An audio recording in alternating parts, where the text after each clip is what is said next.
Hey, friends, welcome back to the Studies in Counseling podcast. We're um, cultivating interesting conversations at the leading edge of the counseling field. And I'm here with my new friend, Dr. Paul. How are you today, Dr. Paul? I'm good. Thank you for having me. I'm so glad you're here and really looking forward to our conversation. And I wanted to ask you, we have like this traditional first question around engagement and absorption. And so, just in your life, in your practice, what's been absorbing you recently, or what's been at the front of your mind and heart? Um, yeah, so I guess in terms of like my professional work, something that I've been talking a lot recently with a lot of my colleagues is like the ethics of, well, a few things, the ethic, but a few things surrounding like social media and technology, but ethics of incorporating artificial intelligence, AI, into our work. Um, and not only in terms of the work that we do with clients, but also in terms of counselor education, because like AI is like very broad. It's not just chat GPT, like even things like Grammarly is technically AI. So I've been thinking a lot about that.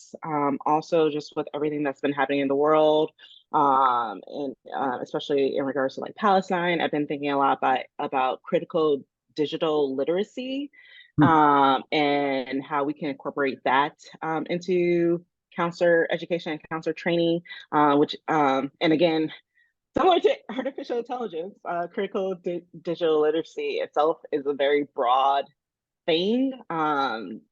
Even when you look at the research, or like not even research, but like the literature on it, depending on who you're looking at, they can have different ideas of how they define that.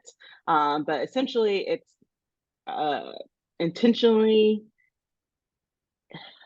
looking at, evaluating, critiquing digital media, whether that's social media or whatever, and also how you intentionally thinking about how you create um, social media as well, or social media posts, and also intentionally thinking about how power, and social norms and stuff like that like plays a role into how we intake things from digital media.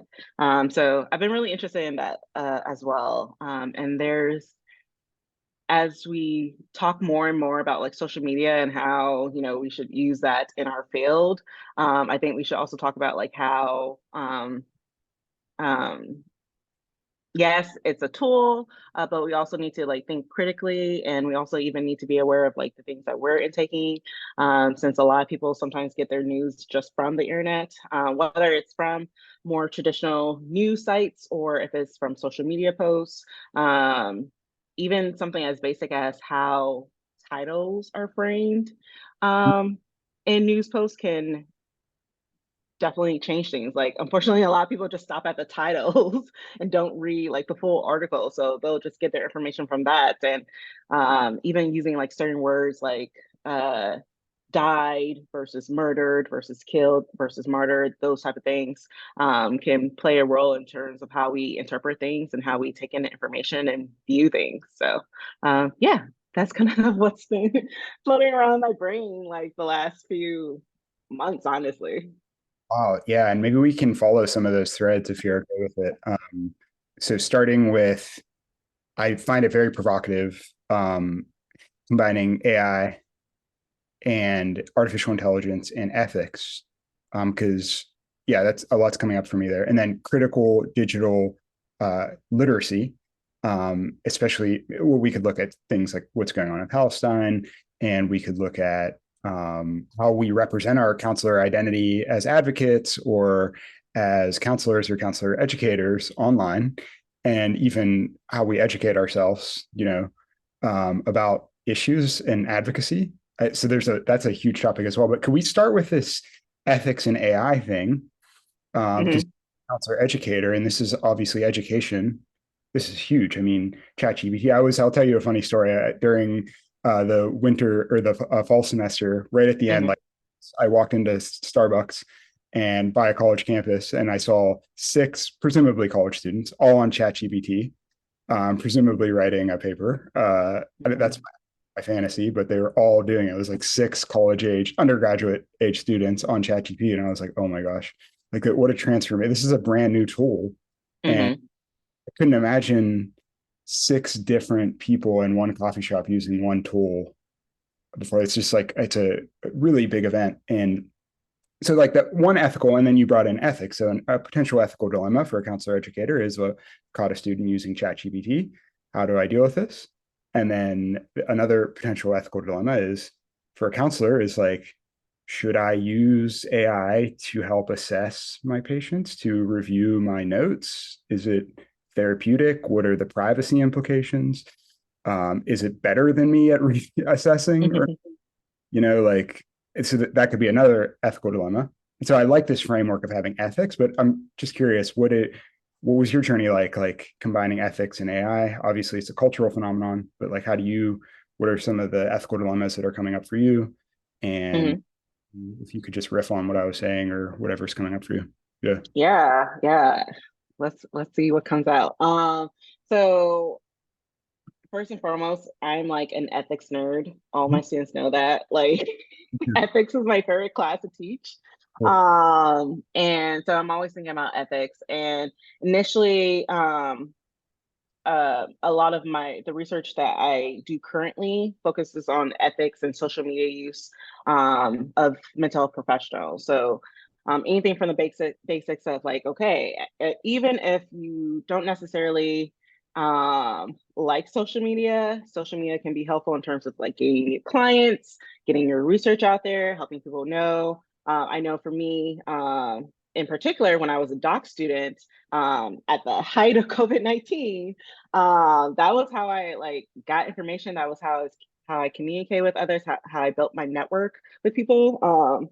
As an introvert, not very much of a fan of going to conferences and talking to people who I don't know, but on social media, it was very easy. And especially since we're all at home, it was very easy to do that. So that's kind of where my initial ethics, social media, technology kind of started. And with artificial intelligence, as you said, it's becoming more prevalent. It's becoming more of a topic, not only in counselor education, but just everywhere. And I'm also part of my university's academic integrity council. So basically the people who like, if a student is believed to have like plagiarized or cheat, I have to talk to them, do a whole like form or whatever. And we've been getting a lot recently with potential like artificial intelligence, AI, plagiarism type stuff. So that's kind of initially where it started. And then even now, my department, we're trying to figure out like, okay, do we need to have an overarching department policy in regards to AI and artificial intelligence? And, with that conversation, there I had a lot of colleagues who were just like, I don't even know what that is. I just want to have a a blanket statement that says no AI.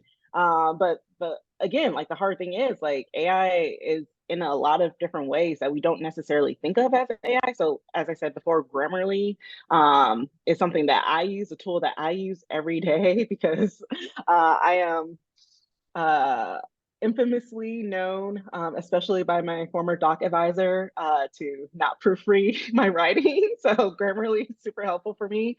But yeah, in terms of like ChatGPT, um, at least as far as I know, in terms of my students, I don't know if I have any students who submitted something in regards to that.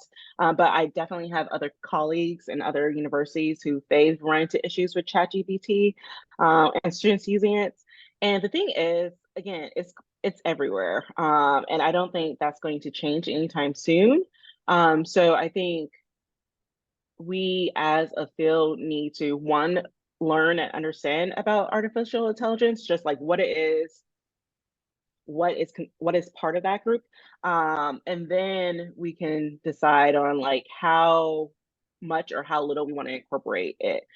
So I tell my students like, hey, for the papers that we're using, for the reflections that you're doing, You cannot use ChatGPT or anything like that. If I feel like you're doing that, then we're gonna have a long, fun talk with the Academic Integrity Council.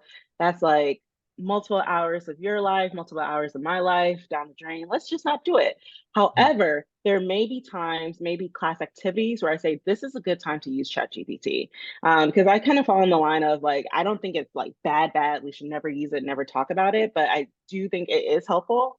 um, Even for counselor educators, I am someone who, whether it's because I'm an introvert or just because I just don't like small talk, sometimes thinking about discussion questions can be really difficult for me. And I've definitely used ChatGPT in that way to be like, hey, create discussion reflection questions for counseling students on this topic. And sometimes it spits out some really cool and interesting ones.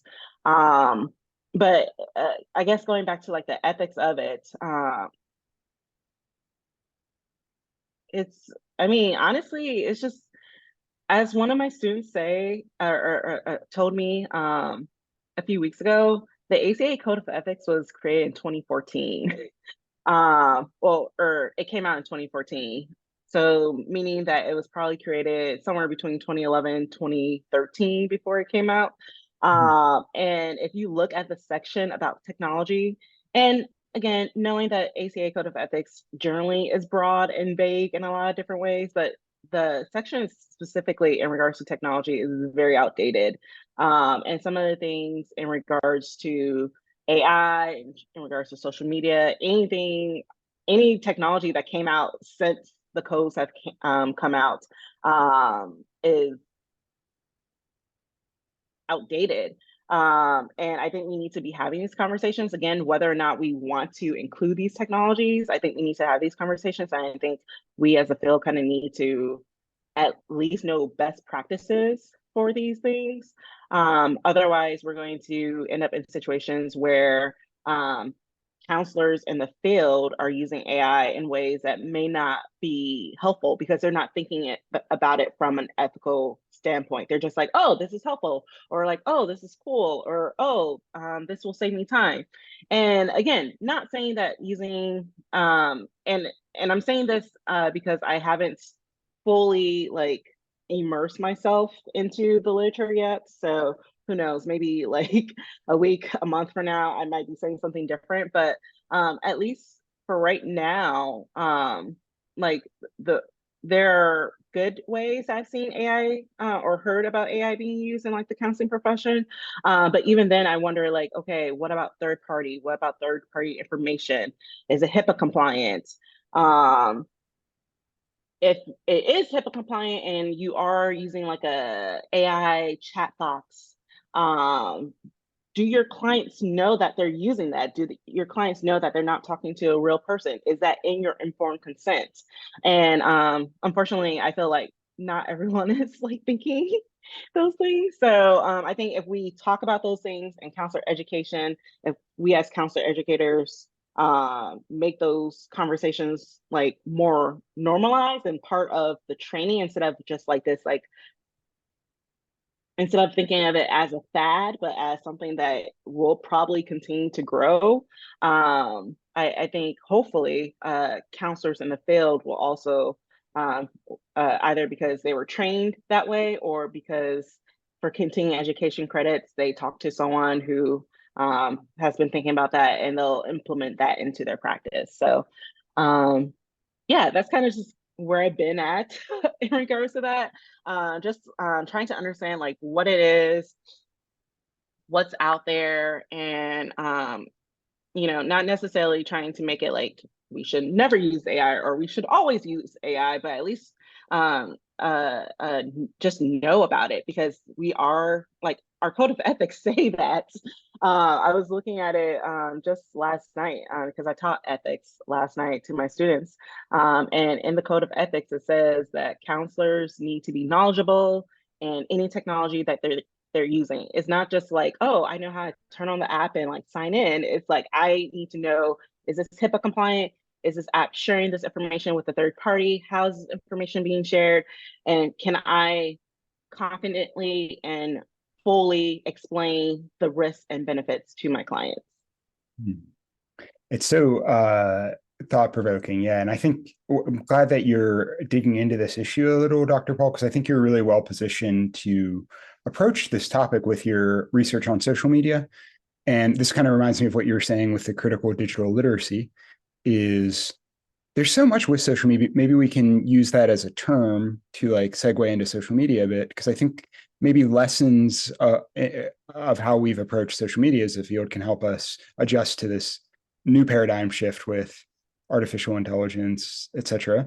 Um, but this idea of critical, just like I'm finding your approach to be critical, not in like the like more in the critique, like not like you're critical of it in the colloquial sense, but like you're seeing what it is and like what is ethical and what is unethical. Let's use the ethical parts and let's mitigate the unethical parts, and let's just not take a black and white um polarized viewpoint like a lot of us have taken with social media, like hard no, no social media.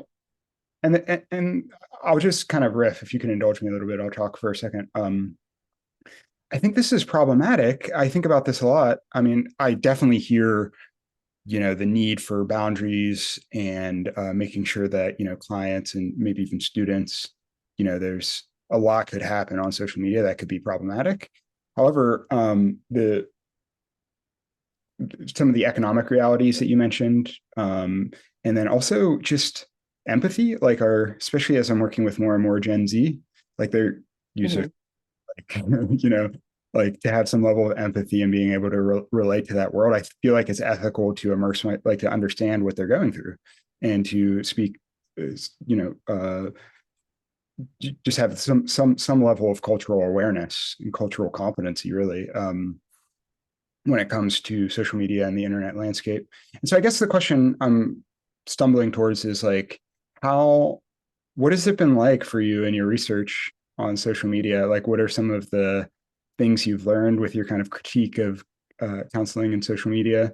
And yeah, what do you think our audience should know about that, about your research or just social media use in general? Yeah. So first off, I'm a millennial. So I grew up with social media. And so it's been a big part of my life. And I'm again, when I say that I am, you know,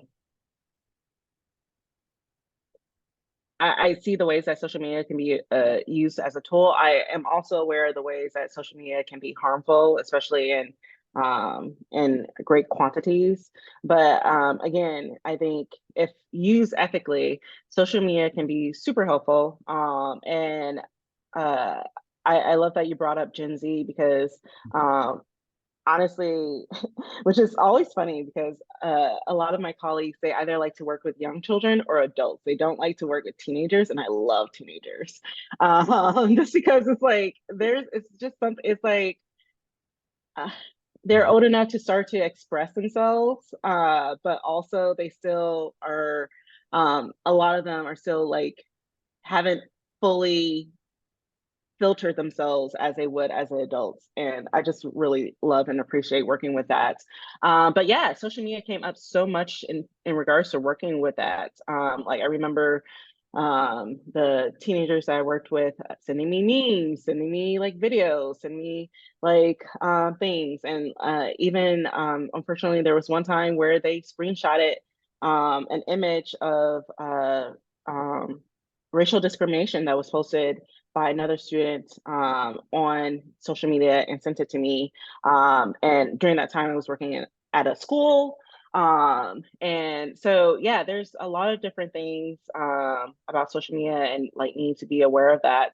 And I think, unfortunately, I mean, I hope that this is changing. But when I was in my master's program, so 2016, 2018, there was um, a professor who came in to talk to our class, and the topic, the conversation of social media came up, and what to do in regards to like clients in social media. And I remember her saying like, "Yeah, you can look up your client on Facebook," and I was just, and, and I was just like, oh. I know I'm new here and I know like I'm still learning, but that doesn't sound right, you know? And unfortunately, um, there's a lot of people who thought that, who may still think that. Essentially, when I first started, especially started like presenting and talking about social media, it was just like the basics, like the ethics of social, like the social media ethics 101. One, make sure that your personal email, your personal phone number is not connected to your professional pages.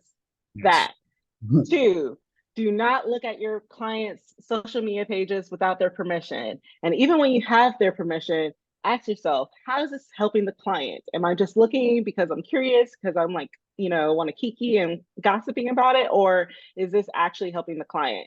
And like for me, I never look at, even if I have my client's permission, I never look at my client's social media unless they're in the room with me and they're showing me something that is related to like what we're talking about.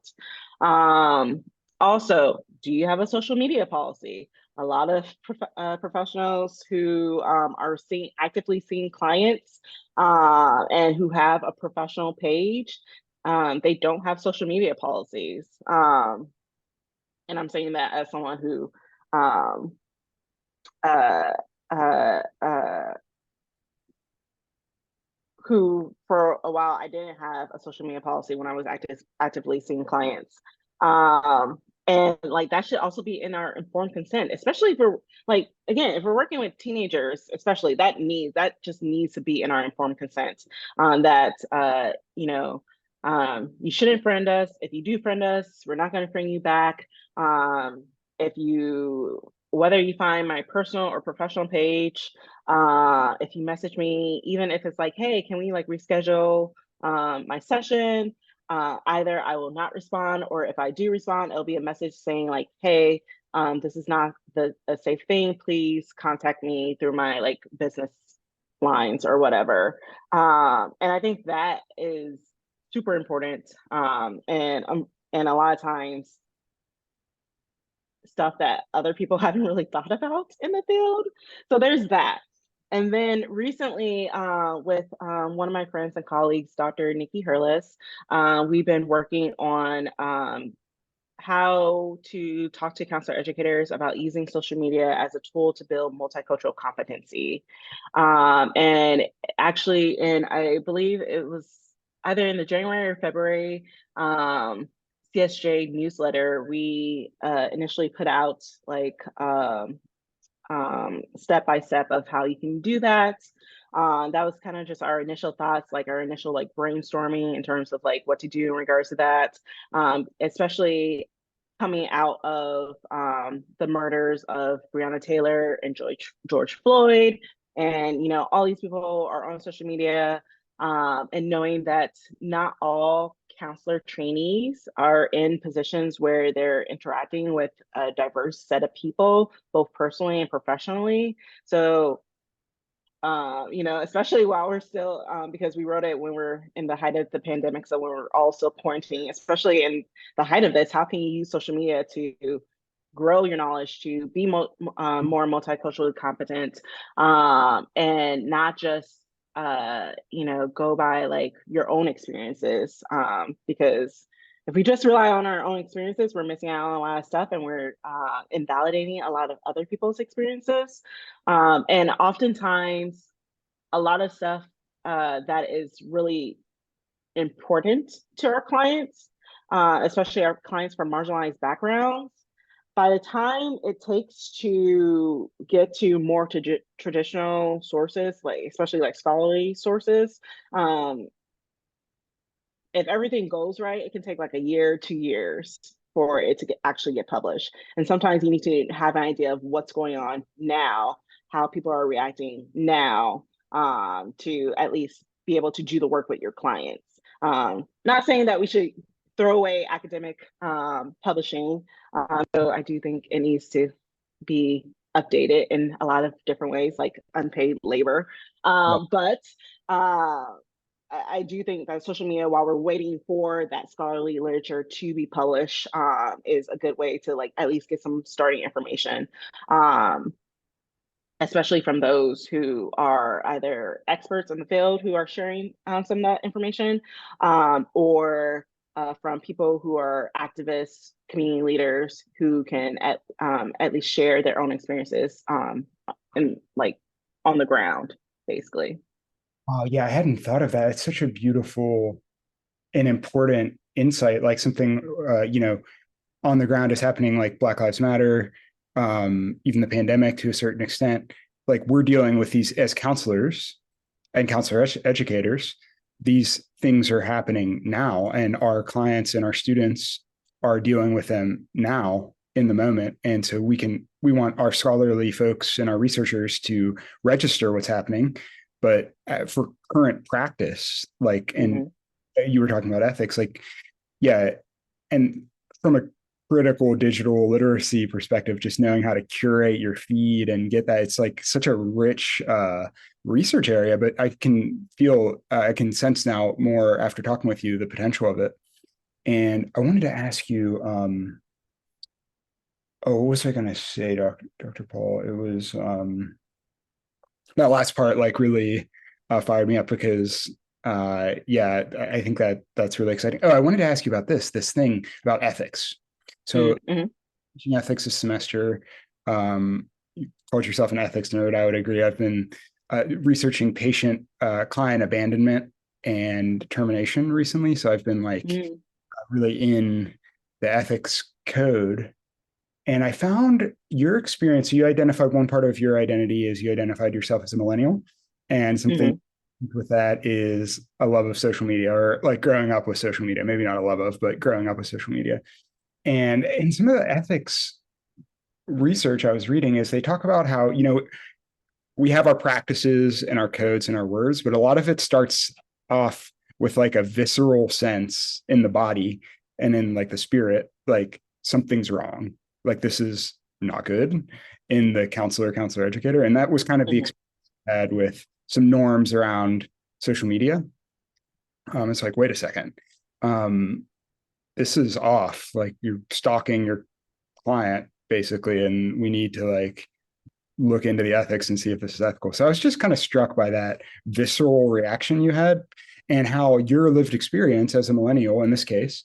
And Mm-hmm. so it was just kind of inspiring me, like people out there listening and who might be interested in ethics. Like if you, even if you're young, a grad student or something, if you have like a sense, it might be vital and important. I mean, you might, like you said, you were trying to be humble, but you're also like, it led to this like whole research program that you're on now, and like has really helped me and helped other people, help our field grow. So I guess this was just, I'm just kind of reflecting and processing what you're saying, that moment in grad school, um, I just appreciate how you validated that and didn't just say like, I'm just gonna kind of push that down and just learn more. You actually kind of put yourself out there, and then look what it's led to.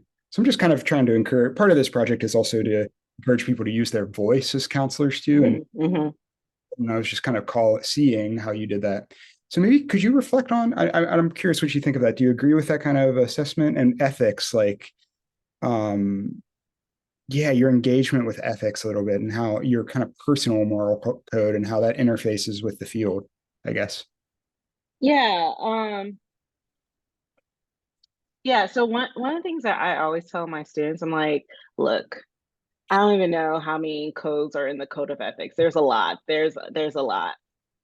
Just because I have a PhD after my name does not mean I remember all these codes.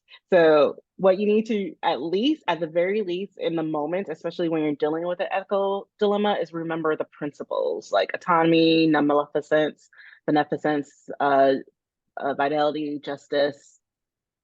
Am I forgetting something? I think that's I think you got it, Justice. yeah, yeah. Mhm. If I did, sorry. But like if you remember the principles, then oftentimes, and if you apply the principles to an ethical dilemma, then oftentimes you can at least find yourself in like a safer spot, at least until you get to the actual codes.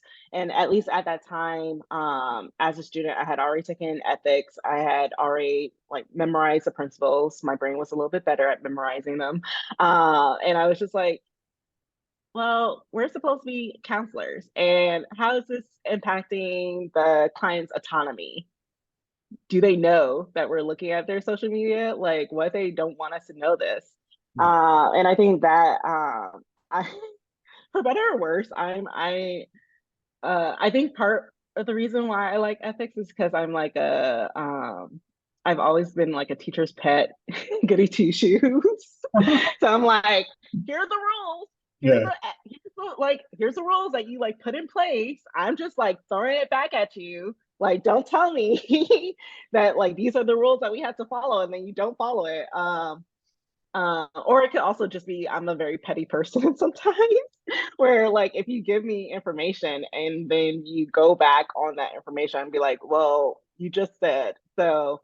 I don't know if that's inspiring or not, but yeah, I think so. That along with probably one of my my master's advisor at the time. I think we were also taking like research methods during that time of that conversation.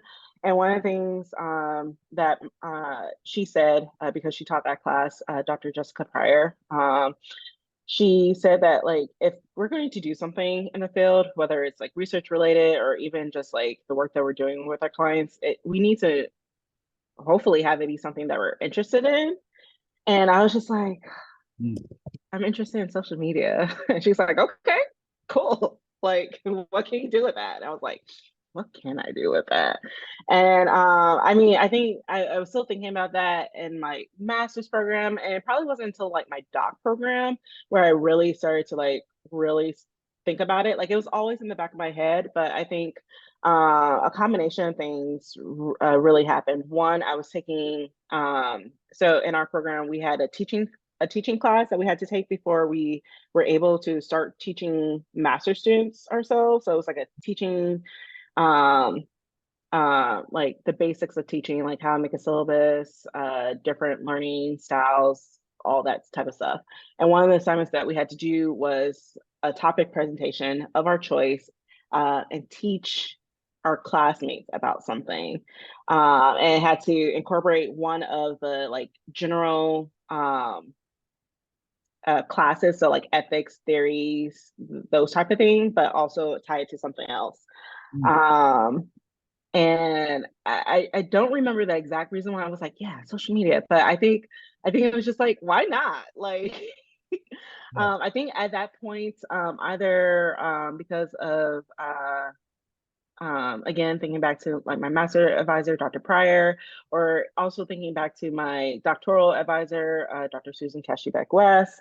One of them or both of them had told me, like, you know, whatever you do, especially in terms of the presentations and stuff that you're doing as a student, you can use it afterwards for like webinars, workshops. You can build off of that. And as I tell my students, make extra money, because if you're this field is not great if you want to make more than a certain expense. I did that. I did the like basic of using social media ethically. As I talked about before, you know, like don't look at the clients, have separate accounts, those type of things. And my classmates love that. My teachers love that. At one point, and this was before we had to quarantine, one of the other professors was like, hey, can you do a about this to like other mental health professionals in the community? And I was like, yeah, sure. And I think especially um when COVID hit and we were all quarantined, um uh you know, a lot was going on in regards to COVID, but also in regards to like how do we advocate? How do we practice social justice, especially in this global pandemic where some of us, it may not be great for us to go out in public spaces with other people, even if we are all masked because again, this was like before vaccines came out. And I think for me, I've always questioned or thought about like, what does it mean to be an advocate? Like, what does it mean to advocate? Is it just going to like protest? And I think, especially as a doc student, I started to explore more like, what does it really look like for us as professionals, as professional counselors to advocate? And I think I started to like understand more broadly what we can do. It's not just, I mean, going to protest is definitely important. And I think that's definitely one big part, but there's like emailing, sending text messages or emails to like legislators, um, um, and like all these different things. And um, uh, one thing that I kept going back to is how can I use my skills that I already have, things that I already like doing in a way that can help advocate. And of course, I was like, well, social media, right? So, um, yeah, and from there again, it started off with like the basics of social media, and thinking about that, and also thinking about how social media can be used as a tool, as I said, not only for multicultural competency, but the next kind of step that Dr. Hurlis and I are looking at is how can we use social media as one tool amongst many, not the only tool, but one tool for advocacy, Hmm. um, broadly, and also like what are the best practices for that? Excuse me, because other fields have started to look at that. Rehabilitation counseling is like the closest field. I mean, it's I know it's counseling, but that has literature that at least starts to like propose steps to do that. But just generally, there's not a lot of research on that. And again, knowing that so much information comes to us via social media, and so much information impacts our clients. That's how we learn about current news. Like, I think the biggest thing that some people learn about with Breonna Taylor and George Floyd is like that these things happen and that these things happen a lot. And I think without social media, a lot of people would be like, oh, this is just a one and done thing. But like with the whole say her name thing, people are realizing like, no, this happens often. And people in the Black community, people in the Black community, we know that. We knew that that was a thing. But social media for a lot of people was an eye opener that these things were happening. And again, sometimes social media can be really bad and it can really suck. But also, oftentimes, when we think about power, who has the power to shape the narratives, social media is one of the few places where people from marginalized populations can share their truth and have a more likely chance of that being spread than trying to go to like more traditional news outlets. It makes so much sense. And I really want, yeah, it's hard also not to think. So Black Lives Matter, say your name. It's hard not to think about like Me Too, the Me Too movement as well, Yeah. how eye opening that was for many of us, and how And validating. even now with, yeah, even now with like Palestine, that has been going on for like 75 years. And we're just like, oh, This is now we're being aware, unfortunately, of what's going on. Yeah.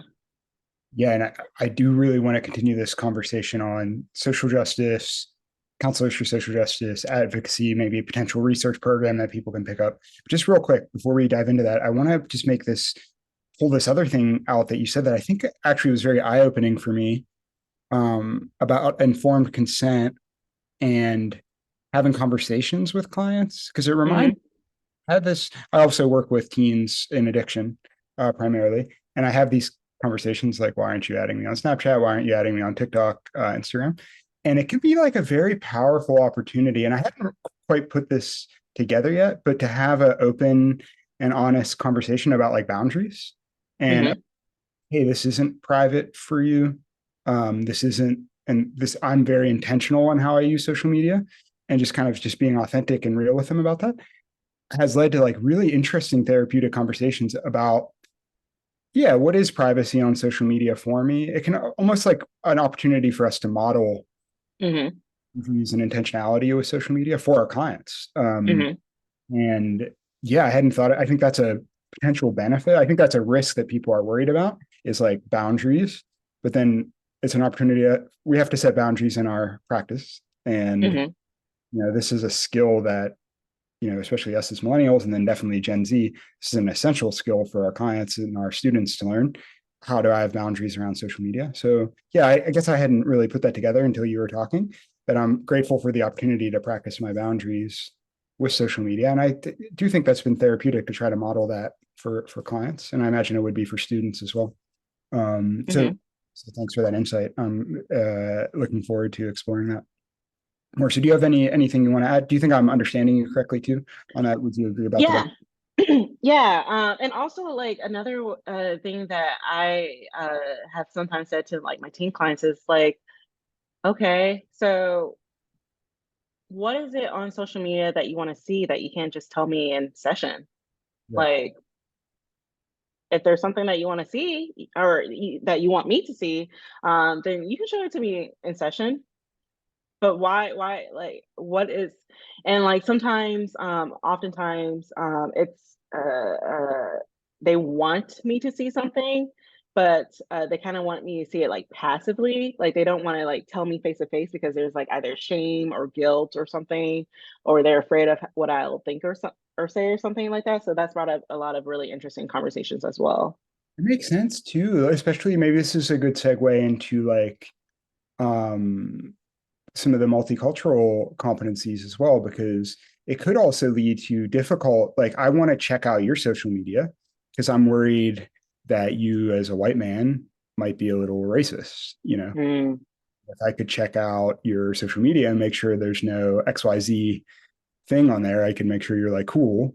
Instead of just facing that in the session and saying, hey, I'm kind of a little worried about, they probably wouldn't use this language, but I'm worried about working with a privileged counselor and I don't mm, work and I'm scared. Like you seem cool, but I don't know. I'm nervous. I bet looking at social media, I hadn't really thought of this either, would be a kind of more passive way to be able to kind of soothe some of those relational concerns where it's probably something really important to talk about in session and to broach in session. And maybe even both ways, the counselor and the client could potentially want to use it for that reason. Uh, mm. and yeah, making sure we're having those conversations in session. So that's also kind of that second point you're making is kind of eye opening to me as well.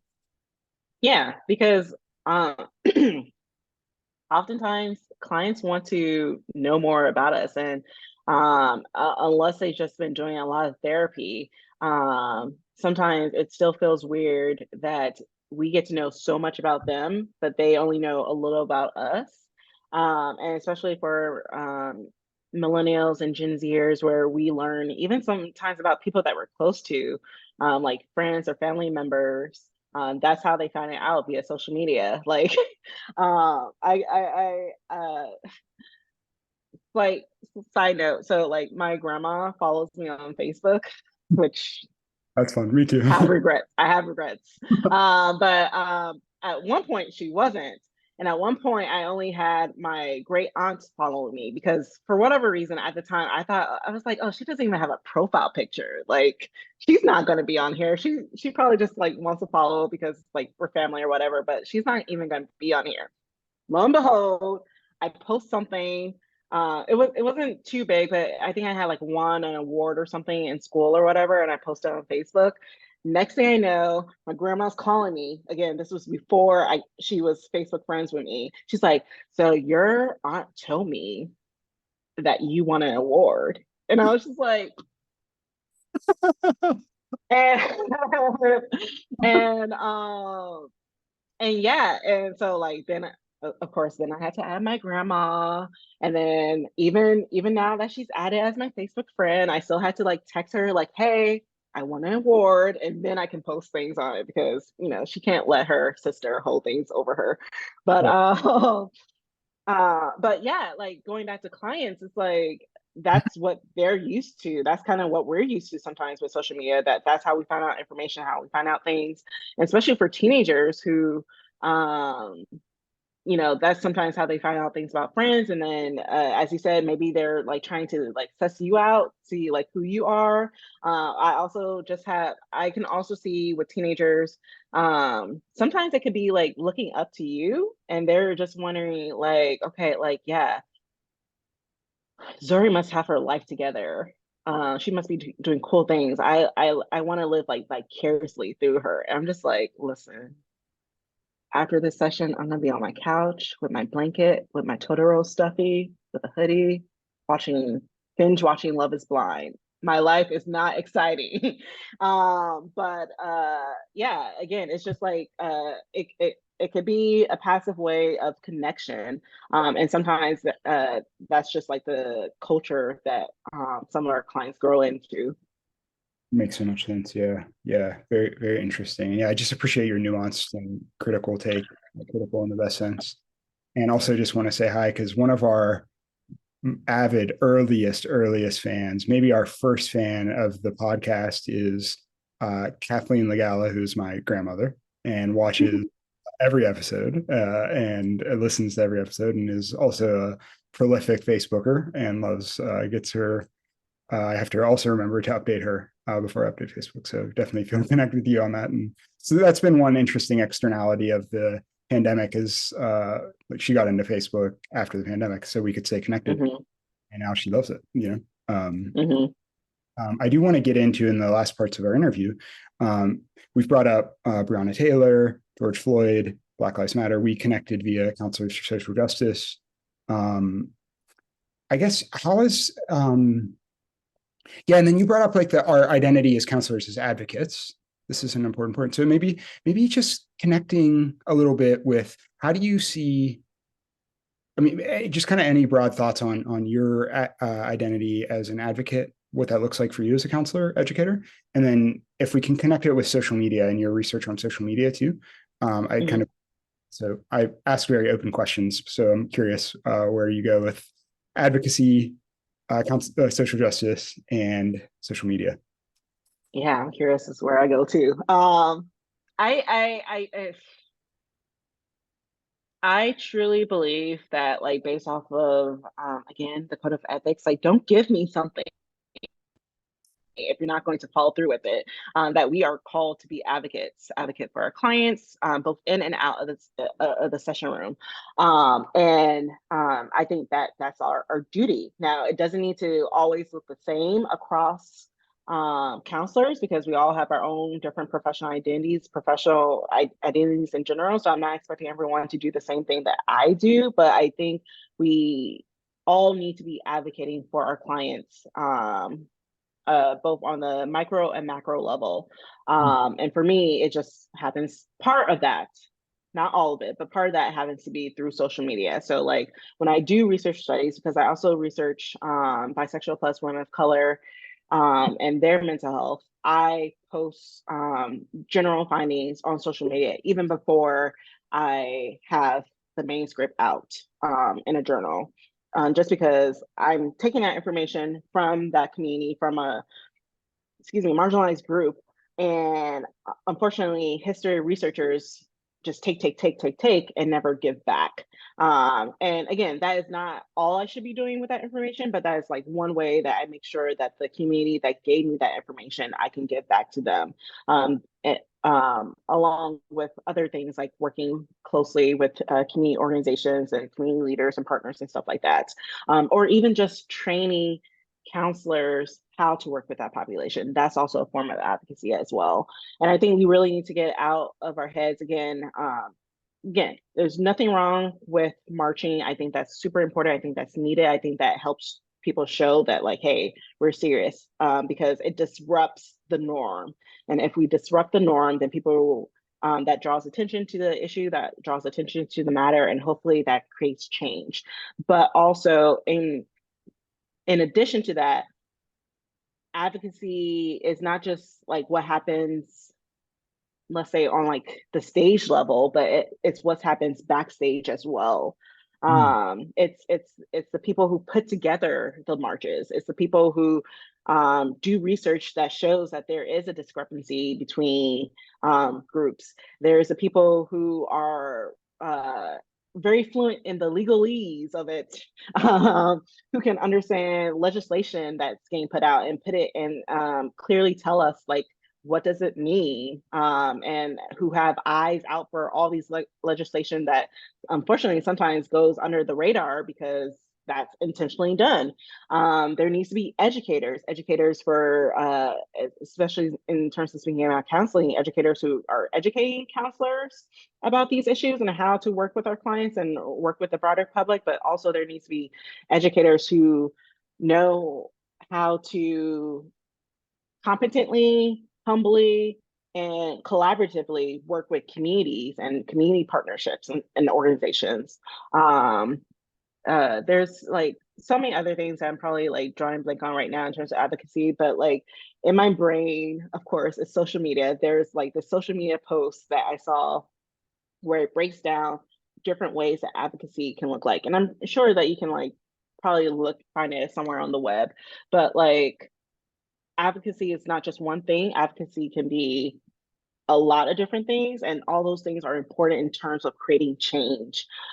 So uh, oh my gosh, I guess for me, that part of that is social media, in terms of even getting that information out, because again, oftentimes marginalized communities, that's their only way that they can get that information out, that they can share that they can show people that no, this is like a thing, and this is the thing that people need to be aware of, especially in our country where we're so us focus, and unless it's maybe like a European country or like the royals, the British monarchy, like we don't really know what else is going on in the world. So often social media, unfortunately, is where I found out what's happening in Palestine, what's happening in Sudan, in Congo, in Ethiopia, in all these other places that traditional, again, news sources, if they do cover, they cover like bleep.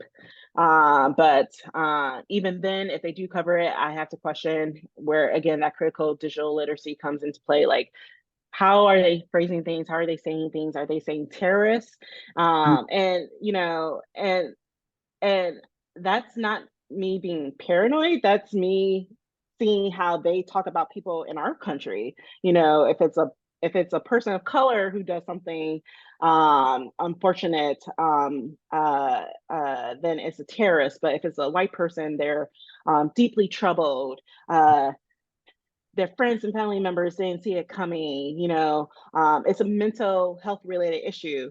And just the difference of how the media talks about two different groups of people who are technically doing the same thing, but the only thing that's different is the color of their skin, their racial ethnic identity, is or sometimes even who the target population is, because sometimes it's a white, it could be someone, but they're targeting a marginalized community, and it's like, oh well, it's a marginalized community, we don't care, you know.